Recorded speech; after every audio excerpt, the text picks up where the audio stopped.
Welcome to the Freedom Fridays podcast. With me, your host, Pete Clark, the Whispers guy.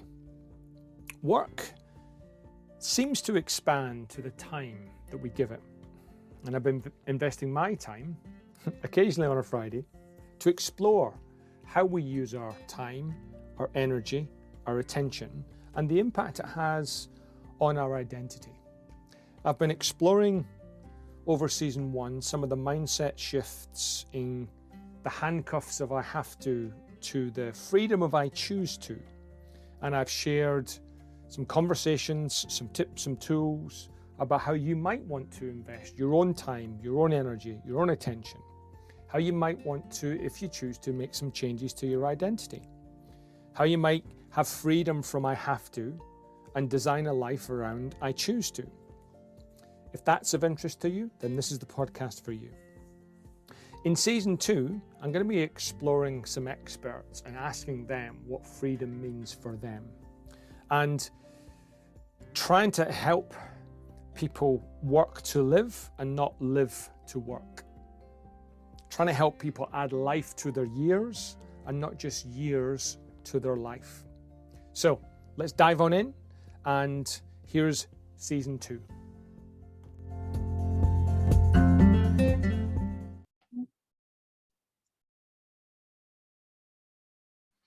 Welcome to this week's episode of Freedom Fridays. My guest this week is Karan Ferrell-Rhodes. Good morning, good afternoon, or good evening, Karan, depending on where you're based. Good evening. I'm based in Atlanta, Georgia, so it's evening right now. Wow. See, one of the benefits of the internet, being able to do this all around the world. That's true. That's absolutely right. I just got off of a call yesterday with someone from Australia. So, okay. Yeah. For those listening, I'm recording this in Sydney, and here we have thousands of miles away, Karan in Atlanta, Georgia. Karan, thank you so much for being on the podcast. I know that you are an author. You are the founder and CEO of Shockingly Different Leadership, which I'm intrigued about the genesis of the title and the reaction it gets. But before we maybe get into that, I'm going to start with the question that I often start with. And given this is about Freedom Fridays, in the work that you do with the clients and the customers and the CEOs and the leaders that you work with, what does freedom mean for them? That's a great question. And I'm sure you can appreciate it. It differs and varies a little bit based on the individual themselves. But if I had to identify just a bucket that I would put all of their fears in, it would probably be the fear of having imposter syndrome. Okay. Which is, all about they're just not sure of their next step, or they're unsure if they have the capabilities to do what's in front of them. And it's amazing how many leaders you would think have it all together, but a lot of them really suffer from imposter syndrome. Yeah, that's been my experience too. It's amazing for me to even think that people think leaders have got it all sorted. When you and I both know I can't think of any leader that I've ever worked with that doesn't have some imperfection. Absolutely. Absolutely. I think we're aligned in that.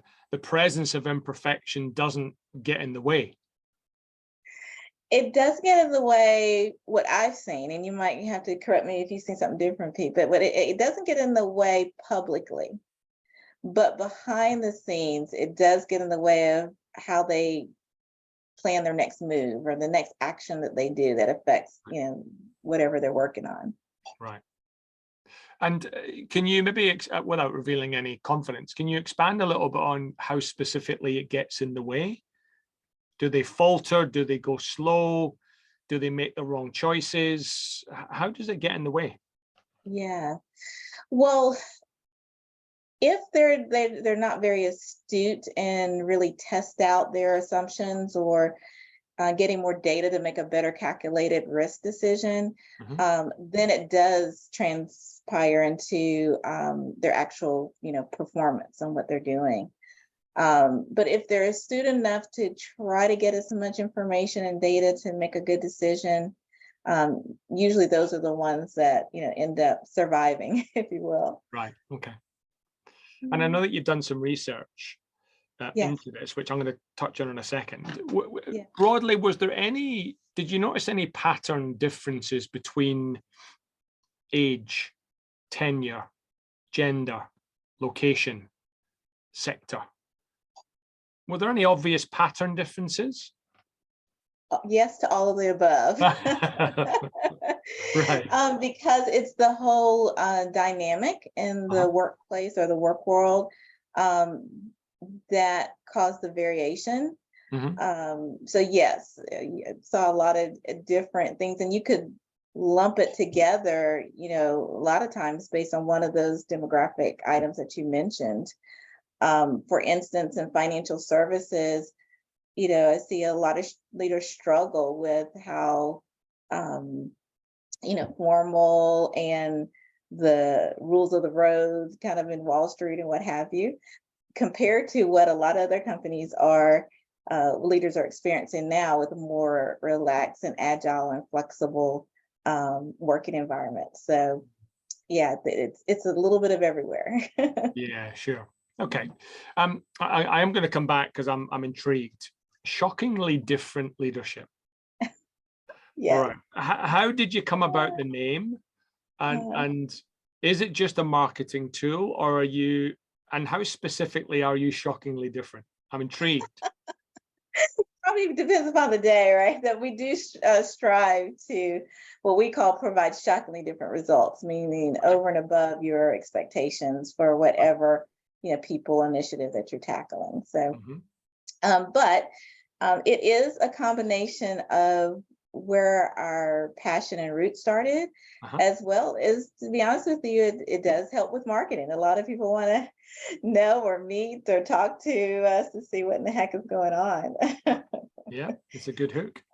Yeah, but how would you say, apart from results, are you shockingly different in any other ways?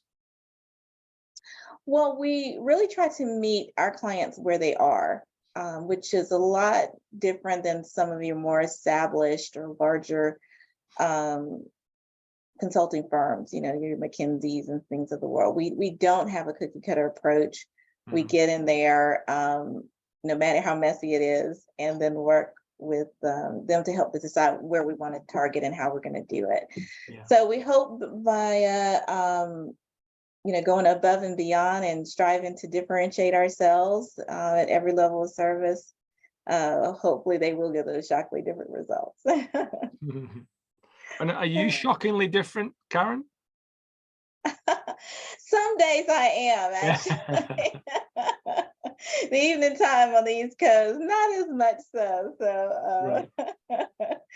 But I will say that one of the reasons behind the term was because I built the last half of my corporate career around being a leader for key talent or high potential talent. The slogan varies based on what company you're working in, but these generally were individuals that were in the top 3 to 5% of recognized leaders at the organization. They were kind of your cream of the crop, those that the company's hopes were on. And even when you're successful, you still need ongoing development to kind of prepare you to the next step. So having made a name in my circle and world around dealing with these top performing leaders, that also helped with the name, thinking about, shockingly different. If we're shockingly different, we need to be shockingly different to support you and your different leaders, Yeah. It's intrigued me over the years because, like you said, there's many different names and acronyms used for high potential people and leaders. I'm intrigued because I'm a firm believer in the self-fulfilling prophecy. So what happens if I'm not quite a high potential leader yet? My talent and potential is latent and unobserved and unseen and hidden. For whatever reason, imposter syndrome, haven't had the opportunity, I'm this age, this gender, this location. How do I break through that? to be seen as someone with high potential? Yeah, that's a great question. And that's actually what the genesis of my book was about. I didn't know if you wanted to just go into that research, but that was the basic question that we were trying to solve in our research. Okay. So would you like me to share? Yeah, sure. Yeah, shortly? please. Yeah, I believe Yeah. you're an author, and the book was called "Leading at the Top of Your Game." Yes, and Right. you were spot on that the core question that we were trying to solve were, what did these top leaders do so differently that differentiated them from the other 95% of the population? What did they do? Act, know, blah, blah, blah. And so we actually surveyed and did validation research with over 10,000 high potential employees in organizations. These are people that their leaders have designated them as, being on succession slates and being, next in line for promotions, those kind of individuals. Mm-hmm. And so, long story short, we surveyed to try to get to the meat of what types of actions that they do. Long story short, we had identified over 100 actions, but what was interesting was there was a clear line of separation in the top 7 that were fleshed out. And what was more interesting about the top 7 is that they applied no matter industry or job function or what have you. Wow. And so these are the 7 that now our firm here at SDL has made part of our signature leadership program, and we teach their tactics, their behaviors, more than just leadership theory. Okay. And so you have your own Magnificent 7. I do. Yeah. And I'll just quickly run down them because they're not brain surgery type of things. Yeah, no, I didn't want to put you under pressure, although I'd expect you to know what the 7 are. I'd be intrigued because maybe that's the next part of our conversation. What are the top 7 tactics? Okay, so the top 7 tactics, these means elite leaders did that really impacted the success of their efforts. The first one was that they led with what we call intellectual horsepower. Okay. So intellectual horsepower is all about using your area of expertise to spot trends that others miss. So they were able to bring something to the table that most individuals missed or didn't know or recognize at an organization. Yeah. The second one is called leading with courageous agility. Mm-hmm. And that is all about just having the courage to stand up for what you believe in, even if you're unsure of what's going to be next or how the reactions of individuals are going to be. Mm-hmm. So they were successful. If they were successful in leading with courageous agility, they usually won the buy-in of others that they were trying to talk to and influence. Mm-hmm. The third tactic that they use is they led with strategic decision making, which is just mm-hmm. what it sounds like. They either made good decisions themselves or they led a good decision making process. Mm-hmm. The fourth one, they led with intrapreneurship. Okay. So similar to entrepreneurship, but intrapreneurship is that where they made improvements to the product services of the organization with the internal infrastructure. So they were able to use the company's assets to help improve products and services and processes. Mm-hmm. The fifth one, they led with a drive for results, which mm-hmm. means what it is. They just were tenacious about getting to their goals, even if there were pivots or course corrections along the way. Yep. The sixth one, they led with executive presence, which is really more about being able to make clear and convincing perspectives or arguments to influence others. And the last one is they led with what we call stakeholder savvy. And that's all about making the interpersonal connections to deepen trust and be able to move things forward. So those were the 7: intellectual horsepower, courageous agility, strategic decision-making, intrapreneurship, drive for results, executive presence, and stakeholder savvy. Wow, it sounds like they should be doing an audition for the new Avengers movie. I know, right? They were superstars all around. Yeah. But what I will share, what was interesting is that all 7 are equally important, but you would lead with a deep knowledge in that area based on what you were challenging. So, it's, one point you might be presenting an idea to the C-suite. That's when your executive presence kick in. Other times you might want to get other people on board who disagree with you. That's when your stakeholder savvy kicks in. So you pull the different levers, if you will, or use the different tactics based on what challenges you're facing. Sure. Yeah. Intriguing. Thank you for sharing that. Oh, sure. Hope that wasn't too much. I didn't bore No. you. But if it's okay, I'm just going to, double click on a couple of them. Sure. You said that they were all equal. And Equal in importance. One's not more valuable than another, but they do all help you differentiate yourself when you're leading any kind of leadership effort. Sure. And did you find that any of those particular tactics they had inherently, they brought with them? And which ones did they have to build and grow and develop?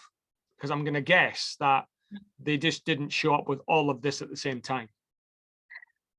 Now, that's interesting that you say that. Actually, yes, they do. Everyone has the ability to do all 7 of them, but your level of acumen in carrying it out based on what you're facing is different.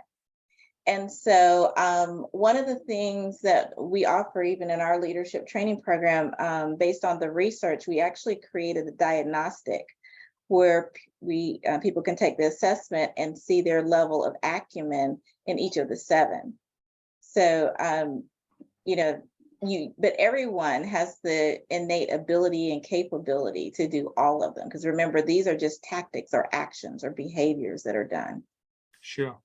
Yeah. So again, that leads me down to my, exploration around, the self-fulfilling prophecy. If everyone's got the innate ability, why does it show up in some and not in others?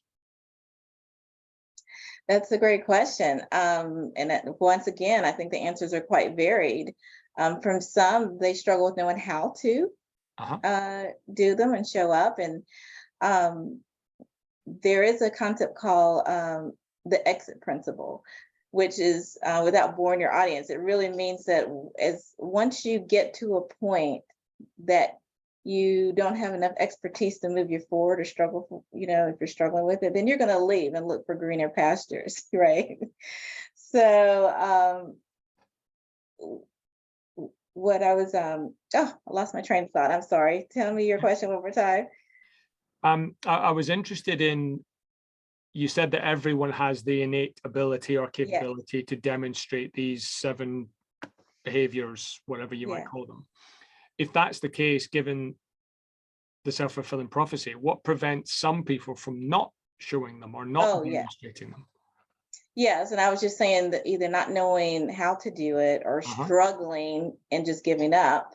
Right. I don't think that it's correlated to their desire to do well. They just struggle of not knowing next steps and not having resources to find the information for next steps. Yeah. I note that you did this research on the kind of top 3 or 4%, and these were the factors that came out as equitable that seemed to differentiate them. I'm assuming that there was some tenure involved with these leaders. They probably weren't brand new graduates. And so did your research explore how they came to that place? How did they get to the point where they were strong enough, it was visible enough, it was demonstrable enough that they could say, I've got executive presence, I'm strategic decision maker? I'm guessing it didn't just they weren't born like that. Well, let me go back. Let me correct something. So actually, we did survey individuals at different career stages. So from early career right after university, all the way up through the C-suite directs under the next level under the C-suite. So we did have different career stages that we surveyed. And not surprising, as you can probably imagine, those that were more early in their career weren't quite as sharp or didn't know as much of what to do than your tenured individuals kind of at your director or VP levels, right? Yeah. So everybody, as I mentioned, has some sort of ability. It might be might be slight, but everyone has the ability to do all seven. And then we measured the level of acumen in all seven and tied them into leadership competencies that most companies use when they're evaluating their people. Sure. So there is a master connection to everything. So I'm interested maybe tapping into your experience then, Karen. If I came to you as a junior exec and I'd read your book and went, I want to develop these seven. I'm pretty okay on intellectual horsepower. I'm okay with strategic decision making, but I'd like to become more stakeholder savvy. Yes. How would I go about that? Yeah, so we have a whole development area for each our process and tools for each of these seven. So for stakeholder savvy, for instance, it depends upon what aspect that you're trying to sharpen. It can, and things that can support you can be anywhere from emotional intelligence training all the way through, body language training or communication skills, or, it just depends upon what area that we've identified that you may want to double down on. But the basic of having stakeholder savvy is being very observant and astute about the manner, perception, perspectives, values of the people that you're talking to, so that you can reciprocate, if you will, to deepen that relationship and deepen that conversation. So we have a whole, development workshop on each one of those seven that we do as part of our development experience. Sure. And how would I choose? Well, that's when you would take the assessment and we would see which is ones we should target based on your results. And then that's where we would start. Now, realistically, you should always be nurturing all seven to, build your acumen in all seven, but you can't do them all at once to go really deep. And so that's where, individual or group coaching or self-study comes in. Sure. One of the comments I get from the clients I work with here is, look, I'd love to, grow, Pete. I'd love to develop myself. I'd love to get some coaching. I'd love to do X, Y, Z. I don't have the time. I've got a job to do, right? BAU. I'm just smashed with priorities after priorities after priorities. Yeah. So how do you reconcile? How would you help me reconcile your comment that, well, you have to nurture all seven, when I'm already working, 8 till 8? Yeah.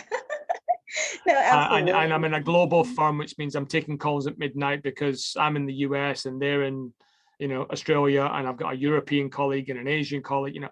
How do you help someone reconcile the need to work on all seven when I'm already full? Well, remember I said you can prioritize based on your results out of the diagnostic. So the areas that you have scored the lowest in or have in the acumen, then maybe that's the one or two, but depending upon your bandwidth, that you go deep on. And I have a tool that's part of our coaching approach where we actually work on a real world business challenge that they're experiencing in their role right now.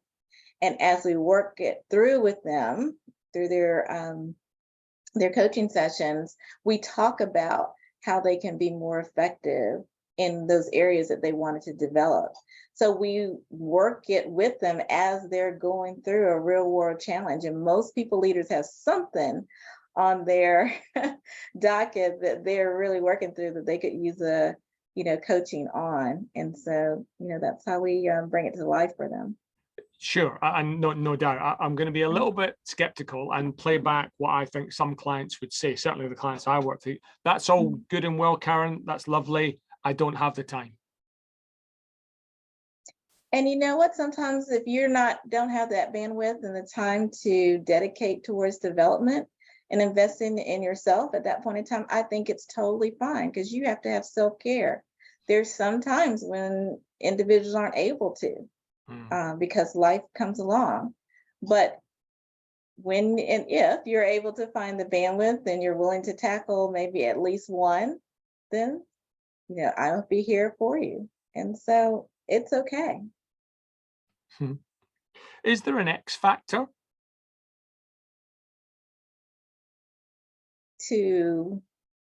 Well, it's interesting. All these are pretty, I guess, visible, and I'm wondering if at the highest level of performance, there's an X factor. Sometimes when people get jobs or they don't get jobs, we know we can't quite articulate what it is, but there's something different about Karen compared to Pete. Karen just has something about her that just elevates her a bit more than what we observe in Pete. She's got the X factor, and it's called the X factor because we can't articulate it. Yeah. And I don't know whether that's because we can't articulate it or we just don't know how to. Is there any element of these top 3, 4, 5% having some sort of X factor? I did not research that, to be honest with you, Pete. So I don't, I'm not going to make up an answer for that. Well, I'm interested in your gut feel, that your experience. You got tons of experience. I was about to say, I can give you the Karen's perspective after. Yeah, that's what I'd like. Yeah.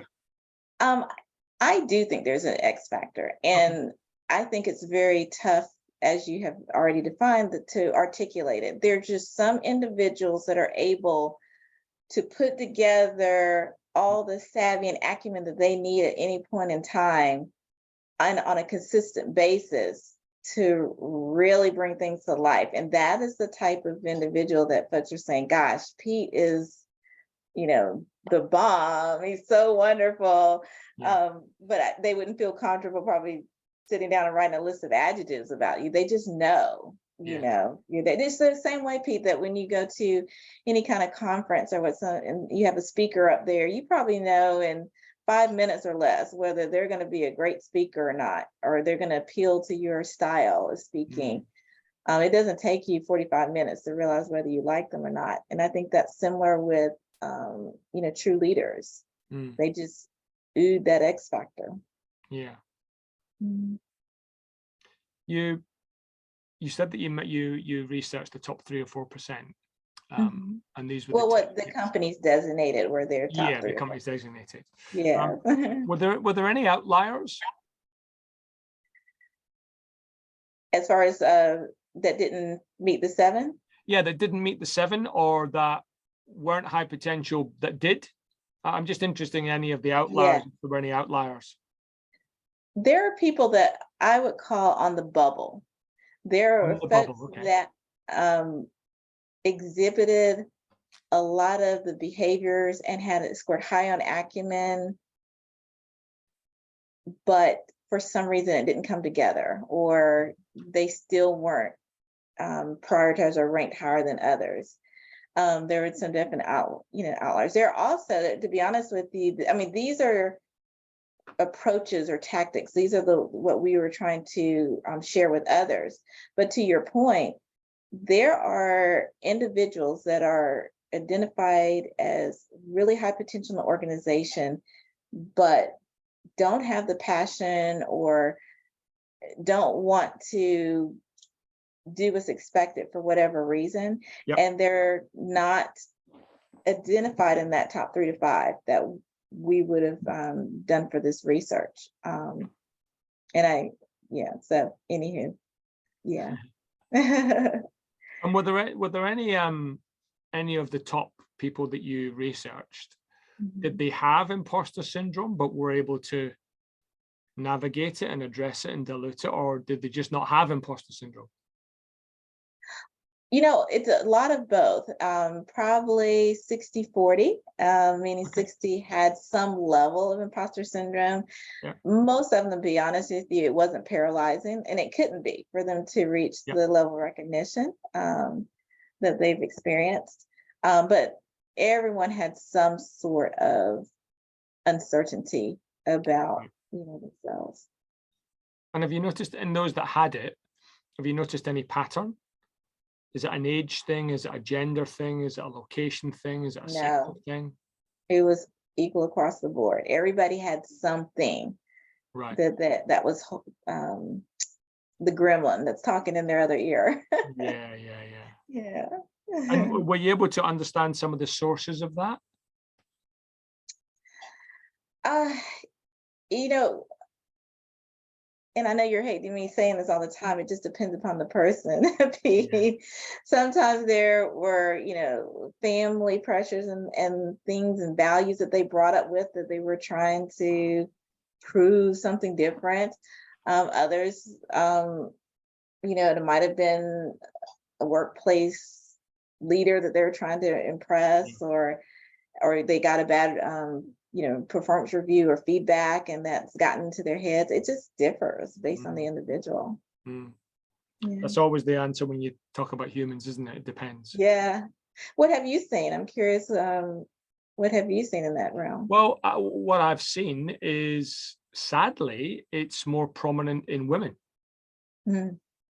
I didn't see that. That didn't come out as significantly statistically different. Right. But I can maybe understand um, amongst your clients, if that was prevalent. Yeah, and look, there's a little bit of research, and it's pretty well documented. A job ad comes up, and if there's 10 characteristics, and a man has 6 of them, they'll go, "I'll be fine." And Yeah, if the and the woman woman has has 8 of problems with them, it. they'll go, "Oh, Yeah, I'm not ready for it yet," right. Some do. which is quite sad, really. Yes. It is very sad. And I think that's why you'll see so many you know, especially groups or networks or development opportunities just for women, so they can Mm, help tackle that. mm. Do you think Yeah. that's a good thing?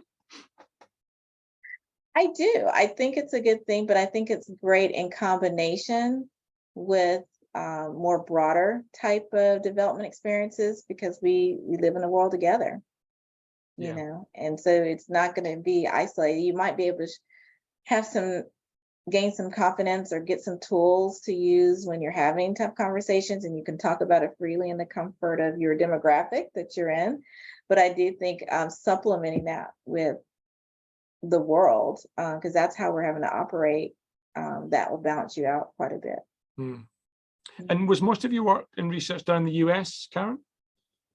Most of it was, Yeah. it was about an 80-20 split, 80% in the US and Mhm. 20 in other countries. And do you notice any pattern there? How is it different, if any, US Yeah, compared to non-US? it does vary based on, and this is very stereotypical, right? But Yep. based on the general cultures of the countries. For instance, in America, we're known as being a bit more out there and brash, as compared to some of your Asian cultures that are more reserved, and based on the cultures, some areas people weren't quite as skilled in as compared to others. Like, Mm. for instance, in the Asian high potentials in general, they scored a little bit less on stakeholder savvy versus intellectual horsepower. A lot of them were able to bring forward improvements. They're very focused on that in general, not everybody, Yeah. but in general. Yeah. So yes, it did vary based on countries and cultures and values. Okay. Mhm. I'm going to maybe put a little bit of pressure on here for you. Hope you don't mind. I'm interested in Karen's perspective here. Let's say I come to you as an executive, and I'm doing well. I'm in the top 3 to 5%, but I have aspirations for a different role, different sector. So it would take me outside my comfort zone. And when I Mhm. think about my comfort zone, immediately Mr. or Mrs. Imposter syndrome kicks in. Mr. and Mrs. What? Imposter syndrome kicks in. Oh yeah, Right? sure. That Yeah, kicks in because I'm about to extend myself. yeah. And we have a 2-minute elevator ride where I'm trying to download Karen's experience in 2 minutes. So I'm acknowledging there's more to it. And I know the answer is it depends. But if you had to give me some advice on how I might address the imposter syndrome as I apply for this new role that's outside my comfort zone, based on your own experience, what top 2 or 3 tactics would you share with me?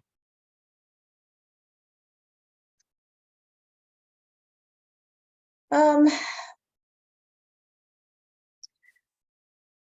One tactic I would say is that if you can think of some sort of connection with the person that you're going to go talk to, that is a priority for them, I would make sure that you start the conversation with wanting to talk to him or her about something that is of top priority for them. That's the first way to kind of catch their attention, to buy you a few more minutes of conversation. So that's one thing. The other thing I would recommend is an affirmation around positively. I always say, me personally, for myself, there's nothing short of murder that we can't course correct or do. And so since that's the case, why don't you just go for it, Okay. So I would try to help them give some type of self-affirmations to get up the courage to have the conversation. And then, so that would be your stakeholder savvy and your courageous agility. And then I'd probably recommend a bit of executive presence, where you summon up the grit to make your presentation or your argument or your conversation in a way that's meaningful to them, who you're talking to, and that's going to really make a difference and make it worth their while. Earn the right to be heard. That's what we always try to reiterate to our participants. You got to earn that right to be heard. Which is interesting, isn't it? Given some of the activism that's going on, that we have the right anyway. So I mean, I'm interested in that distinction. You're suggesting that on one hand, I need to earn the right. You do, yeah. Whereas there is a counter view, the fact that I'm an employee or I'm a leader, I've got the right. That is a counter perspective. What would you say the difference is, if there is any? Earning the right, in my opinion, earning the right is creating enough value that differentiates you, that they want to listen more to you. Having the right, in my opinion, deals more on company values and cultures. Do they create the environment that gives you the right to step forward and to get recognized and to do this? If they don't, then what? So that's how I see it, as being different. Okay. And do you sense that earn the right to be heard is up, across, down, out? All of the above, up, down, and across the organization. So the question I'm going to ask now: how would you differentiate between earning the right above? So let's say I'm a CEO and I'm reporting to a board. How would you differentiate the earn the right capability to be heard at the board level versus earn the right to perhaps have my employees be heard, so I'm hearing them? I actually think the same process happens for all three. You have to focus your conversations around what's meaningful, impactful, and worthy of their time for whoever you're talking to.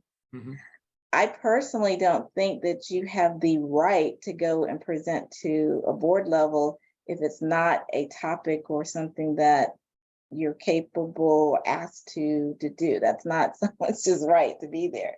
However, whoever you're trying to work with, whether it's your C-suite or board, your peers in the company, or your direct report, you're going to have to talk in a way that's always meaningful for them and find that win-win conversation. That means you have to do the work, Yeah. What's the work they have to do? In understanding, you're not going to know what is Pete's number one work priority, or what's their number one challenge that maybe I can help with, if you never had a conversation with Pete. Sure. So if you know that there are colleagues that are in your sphere, if you will, that you all have interdependencies, it's worth the time to take to build even some, entry-level relationships with these individuals, so that you're going to be able to assess better what their priorities are. Because once you know that, then you're able to kind of navigate. It helps to give you data. You're not going to be perfect. There's not a perfect way to execute all these, but at least you'll have better tools in your toolbox and have a better acumen on how to address things like really hard conversations or when you get pushback, those types of issues. Yeah. This might be a cheeky question, Karen, so forgive me. Have you done your own assessment? I have done my own assessment. Okay, so I'm not going to embarrass you to say whether you were in the top 3 or 5% or not. But I'm interested, of the 7 tactics that you said, I'm interested, which ones did you find, I don't mean easy as in it was easy, but more natural for you because that's more your style and your way of being, versus which ones did you find more challenging for you? Great question. I love the whole leading with intellectual horsepower. Okay. When I am a voracious reader, researcher, consumer of data, information, articles, and I try to, the way my mind works, it tries to connect dots around with different things that I've read and, seeing how I would guess trends would be. That's just how my mind works. Where I struggle, and I don't mind sharing, is around courageous agility. I am so much of a people person, very emotional, that my innate nature is not to want to disappoint anyone. Yeah. And being in leadership roles, there's just sometimes that disappointment comes with the territory. So that's one I continuously struggle in, but I always try to strive to be better every day. And how do you manage your own imposter syndrome when it kicks in? I have a variety of things. I have a playlist with some kick you in the butt kind of songs to pick you back up and get back in there. I do that. And sometimes I do meditation, and honestly, sometimes I just have to talk to myself and say, "Hey, let's do it." Okay. Karen, where can people get hold of you if they're interested? I know you've got some websites and some book options. Yes, absolutely. So our central place for everything you probably need is at shockinglydifferent.com. We have our leadership program there. We also have a leader network for advanced leaders that are not yet in the C-suite. It's called Notable. So if you're interested in joining this network, you can check us out there. Thank you so much for allowing me to share, Pete. That's all right. We'll put them in the show notes as well, Karen. I may just close, first of all, by saying thank you for your time and sharing not just the research and the tactics, but your own particular experience and nuance in that. And just to close us off with some hopefully light-hearted questions, are you more beach or city? Oh, I'm a city gal. City gal, okay. Yeah. What's the last movie you cried at? Oh, we just saw Black Panther, Wakanda Forever. Okay. So the whole Chad Boseman scene. Had me crying. Sorry to bring that back for you. That's okay. Is there a leadership author that you most admire or respect?